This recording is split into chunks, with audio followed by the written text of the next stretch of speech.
जिस इंसान ने आज तक कोई भी गलती नहीं की है, उस इंसान ने आज तक कुछ भी नया करने का ट्राई ही नहीं किया है। ऐसा ही कुछ मानते थे दुनिया के सबसे महान साइंटिस्ट एल्बर्ट आइंस्टाइन। 14 मार्च 1879 जर्मनी के उल्म शहर में एक यहूदी परिवार में पैदा हुए थे सर एल्बर्ट आइंस्टाइन। उनके पैदा होने के बाद डॉक्टर्स ने नोटिस किया कि उनका सर नॉर्मल बच्चों के मुकाबले काफी बड़ा था और वो एक एबनॉर्मल बच्चे के रूप में जन्मे थे। इसके बावजूद भी उनका दिमाग इतना तेज था कि आज तक कोई भी उनका मुकाबला नहीं कर पाया। आज 60 साल हो गए आइंस्टाइन हमें छोड़ के चले गए हैं, लेकिन आज भी साइंस उनकी थीसिस के बिना कमजोर है। तो यही वजह है कि हर कोई उनके दिमाग के बारे में जानना चाहता है कि आखिर उनके ब्रेन में ऐसा क्या था जो कि उन्हें इस मुकाम तक लेकर आया कि आज उन्हें दुनिया भर में ग्रेटेस्ट साइंटिस्ट के नाम से जाना जाता है। क्या उनके ब्रेन में कोई सुपरनैचुरल पार्ट्स थी? तो आज हम इस वीडियो में इसी विषय के ऊपर चर्चा करेंगे। दरअसल जब एल्बर्ट आइंस्टाइन का जन्म हुआ था तब उनका सर किसी भी नॉर्मल बच्चे से ज्यादा बड़ा था। नॉर्मली बच्चे 1 या 2 साल की उम्र में बात करना सीख जाते हैं, लेकिन आइंस्टाइन 4 साल की उम्र तक बिल्कुल भी बात नहीं कर पाते थे। मगर एक दिन जब वो अपने माता पिता के साथ रात के खाने पर बैठे थे तो अचानक आइंस्टाइन ने कहा, सूप बहुत ही गर्म है। अपने बेटे को इस तरह एकदम साफ बोलता सुन उनके पेरेंट्स हैरान हो गए और खुश भी हुए। लेकिन बाद में जब उनसे पूछा गया कि अब तक तुम क्यों कुछ नहीं बोलते थे, तो आइंस्टाइन ने अजीब से जवाब दिया कि अब तक तो सब कुछ सही था। आइंस्टाइन के जीवन से जुड़े अजीबोगरीब किस्से यही नहीं रुके, बल्कि उनके बड़े होने पर भी उनकी कई ऐसी आदतें थी जिनके बारे में सुनकर हर कोई हैरान रह जाता है। जैसे कि एल्बर्ट आइंस्टाइन को डेट्स और फोन नंबर याद रखने में प्रॉब्लम होती थी, यहाँ तक कि उन्हें खुद का टेलीफोन नंबर भी याद नहीं रहता था। एक बार उनके एक सहकर्मी ने उनसे उनका फोन नंबर मांगा तो आइंस्टाइन उनके पास रखे टेलीफोन डायरेक्टरी में अपना नंबर ढूंढने लगे। ये देख के सहकर्मी ने चकित होकर बोला, आप अपना खुद का फोन नंबर क्यों याद नहीं रखते? तो आइंस्टाइन ने उनको कहा कि किसी ऐसी चीज को भला क्यों मैं याद रखूं जो मुझे किताबों में ढूंढने से मिल जाती है। आइंस्टाइन कभी भी जूतों के अंदर मोजे नहीं पहनते थे, क्योंकि उनकी टांगों की उंगलियां इतनी बड़ी थी कि बचपन में हमेशा टांगों की उंगलियों की वजह से मोजे में छेद हो जाते थे। इसलिए उन्होंने मोजा पहनना ही छोड़ दिया। यहाँ तक कि वो अपने जूतों के फीते भी दूसरों से बंधवाते थे, क्योंकि उन्हें जूते के फीते बांधना भी नहीं आता था। दोस्तों, आइंस्टाइन हमेशा कहते थे कि मेरे अंदर कोई खास चीज नहीं है, पर मैं तो केवल एक ऐसा इंसान हूँ जिसमें क्यूरियोसिटी कूट कूट कर भरी हुई है। लेकिन आपको ये जानकर हैरानी होगी कि आइंस्टाइन हमेशा से इतने बुद्धिमान नहीं थे, बल्कि वो बचपन में पढ़ाई में बहुत ही कमजोर थे। इसलिए बचपन में उनकी गिनती बेवकूफ बच्चों में की जाती थी। उनकी कुछ हरकतों की वजह से उन्हें कुछ लोगों ने तो शारीरिक रूप से विकलांग कहना भी शुरू कर दिया था।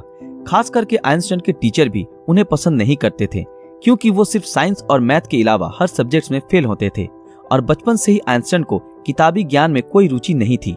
हालांकि इसके बावजूद भी उन्होंने दुनिया के सामने साइंस की कई ऐसी थीसिस पेश की जिसके बिना आज भी साइंस कमजोर है, और यही वजह है कि उनका दिमाग आज भी चर्चा का विषय बना हुआ है।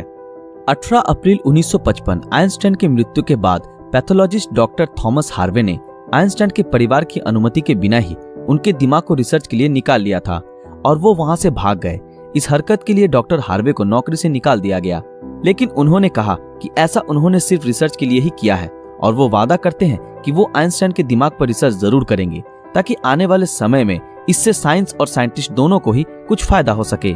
लेकिन रिसर्च के लिए परमिशन न मिलने के कारण डॉक्टर हार्वे ने आइंस्टाइन के दिमाग को एक जार के अंदर बेसमेंट में कैद रखा। बाद में आइंस्टाइन के बेटे हैंस एल्बर्ट आइंस्टाइन की अनुमति के बाद डॉक्टर हार्वे ने आइंस्टाइन के दिमाग पर रिसर्च करना शुरू किया। पहले उन्होंने आइंस्टाइन के दिमाग का वजन किया, जिसका वजन 1230 ग्राम था, जो नॉर्मल इंसान के दिमाग के वजन से काफी छोटा था, क्योंकि दरअसल एक इंसान के दिमाग का वजन करीब 1400 ग्राम होता है। इसके बाद डॉक्टर हार्वे ने आइंस्टाइन के ब्रेन को 240 भागों से टुकड़े किए और उन टुकड़ों को दुनिया भर के मशहूर रिसर्चर्स के पास भेज दिया ताकि वो अच्छे से देख सके कि आखिर आइंस्टाइन के दिमाग में ऐसा क्या था जो बाकी आम इंसानों में नहीं था। और उसके बाद डॉक्टर हार्वे ने आइंस्टाइन के ब्रेन टिश्यूज के 1000 माइक्रोस्कोपिक स्लाइड्स बनाए, जिससे आइंस्टाइन के दिमाग की अच्छी तरह से जांच हो सके। रिसर्च के दौरान ये पाया गया कि आइंस्टाइन के ब्रेन में आम इंसानों से ज्यादा सेल्स थी। आइंस्टाइन के दिमाग का सेरिब्रल कॉर्टेक्स नाम का हिस्सा एक आम इंसान के दिमाग के मुकाबले काफी अलग था। दरअसल ये सेरिब्रल कॉर्टेक्स दिमाग का एक जरूरी हिस्सा होता है जो सबसे जटिल दिमागी प्रोसेस के लिए मेन फैक्टर होता है, और यही ऐसा हिस्सा होता है जो अजीबोगरीब तरीकों से विकसित होता है। और साइंटिस्टों का मानना है कि यही वजह थी कि उनका दिमाग बहुत ही असाधारण सोचता था। जब साइंटिस्टों ने आइंस्टाइन के ब्रेन को फर्दर एग्जामिन करना शुरू किया तो वो बिल्कुल हैरान रह गए कि उनके ब्रेन में रिंकल पैरिएटल ओपेरिकुलम मिसिंग है, जिसके कारण उनके ब्रेन की पैरिएटल लोब का साइज नॉर्मल ब्रेन से 20% ज्यादा बड़ा था। साइंटिस्टों का कहना है कि यही वजह है कि आइंस्टाइन की मैथमेटिकल स्किल और चीजों को इमेजिन करने की पावर नॉर्मल ब्रेन से ज्यादा थी और उनके दिमाग में न्यूरॉन्स की डेंसिटी 17% ज्यादा थी, जिस वजह से आइंस्टाइन को ज्यादा ब्रेन पार्ट मिलती थी।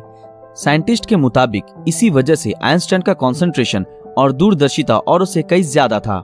साइंटिस्ट कहते हैं कि आइंस्टाइन के ब्रेन में ज्यादा फोल्ड थी, जो उनकी इंटेलिजेंसी का और एक कारण था। आइंस्टाइन का दिमाग 46 टुकड़े के रूप में अमेरिका के फिलाडेल्फिया शहर के मटर म्यूजियम में प्रिजर्व किया गया है। दोस्तों, आज साइंस ने कितनी तरक्की कर ली है, लेकिन इसके बावजूद आज भी आइंस्टाइन के दिमाग और इंटेलिजेंसी एक पहेली बनी हुई है। लेकिन साइंटिस्टों को आशा है कि फ्यूचर में किसी बेहतरीन टेक्निक के जरिए आइंस्टाइन के दिमाग को और भी बेहतर तरीके से जानने में कामयाबी हासिल होगी। डॉक्टर थॉमस ने आइंस्टाइन के दिमाग के साथ जो कुछ भी किया, क्या वो सही था या गलत? इस बारे में आपकी राय हमें कमेंट में जरूर बताएं। दोस्तों, आज के लिए बस इतना ही। आशा करते हैं आप लोगों को ये वीडियो पसंद आया होगा। तो फिर मिलेंगे अगले वीडियो में ऐसे ही किसी मजेदार विषय के साथ। अगर आप ऐसे ही और वीडियो देखना चाहते हो तो हमारे इस चैनल को सब्सक्राइब करके बेल आइकन ऑन कर दें, ताकि जब भी कोई नया वीडियो आए आप तक नोटिफिकेशन पहुंच जाए। अगर ये वीडियो आप लोगों को अच्छा लगा तो इस वीडियो को लाइक, कमेंट और ज्यादा से ज्यादा शेयर जरूर करें। तो मिलते हैं आपके साथ अगले वीडियो में, तब तक के लिए शुक्रिया।